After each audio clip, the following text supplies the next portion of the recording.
लाज न आवत आपको दौरे आयु साथ, और धिक धिक ऐसे प्रेम को कहा कहो मैं नाथ।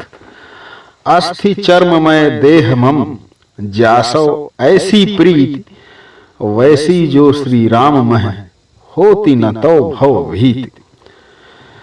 उनकी पत्नी ने कहा कि अगर इतना प्रेम, इतनी मोहब्बत, इतना स्नेह भगवान श्री राम से होता तो इस भवसागर से तर न जाते।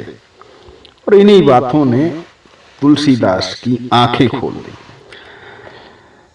एक कहावत है कि हर व्यक्ति की तरक्की में किसी स्त्री का हाथ होता है। अब वो स्त्री माँ भी हो सकती, पत्नी भी हो सकती। तुलसीदास के लिए उनकी पत्नी ने ये जो 4 लाइनें कहीं, 4 पंक्तियां कहीं, इन 4 पंक्तियों ने दुनिया का एक महान ग्रंथ श्री रामचरित मानस को तैयार करवा दिया। पत्नी की इस फटकार से तुलसीदास की आंखें खुल गईं। राम भक्ति में लीन हो गए। कुछ समय चित्रकूट में निवास किया, अयोध्या में निवास किया, संतों से भेंट की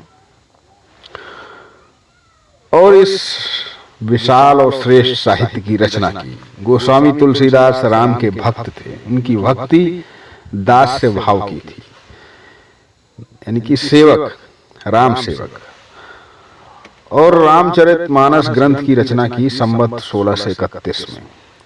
उनके इस ग्रंथ के विस्तार में राम के चरित्र का वर्णन है। रामचरित मानस बड़ा ही लोकप्रिय ग्रंथ है और विश्व साहित्य के प्रमुख ग्रंथों में इसकी गणना होती है, विश्व साहित्य के। इसके साथ ही उन्होंने जानकी मंगल, पार्वती मंगल, रामलला, नैछु, रामाज्ञा प्रश्न, वरवय रामायण, दोहावली, कवितावली, गीतावली, विनय पत्रिका आदि अनेक ग्रंथों की रचना की।